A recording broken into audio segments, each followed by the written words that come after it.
So specifically for, I guess you could say, minority communities, yeah, I think it's definitely important to vote because we're of our minority status, we're not always considered as a voting bloc, right? So when you think about the Black community as an example, Black community has been cemented in the Democratic Party since around 1965.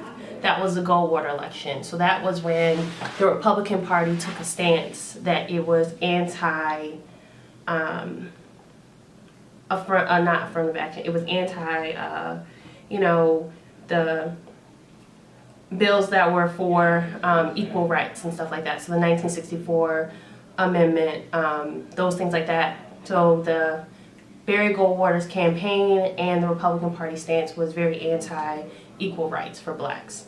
And so ever since then, blacks have been very largely, very strongly actually, in the Democratic Party. And so why it's really important for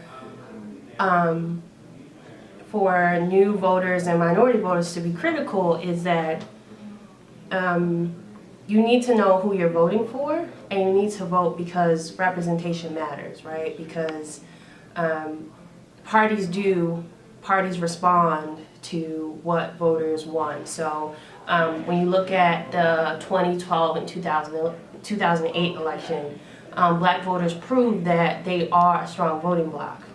They came out in its largest number, specifically black female voters. So black female voters and black voters in general proved that they are a strong voting bloc and they do need to be paid attention to. Latino voters as well. So Latino voters are the group that's being vied for right now. So it was 1965 for black voters. That was the decision factor of what party they, cemented themselves with.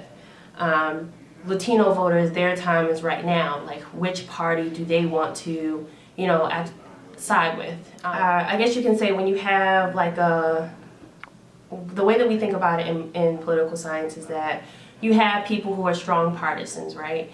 You have black voters who are definitely strong Democratic partisans, and you have, Asian population is split on their partisanship, and white voters are split on their partisanship.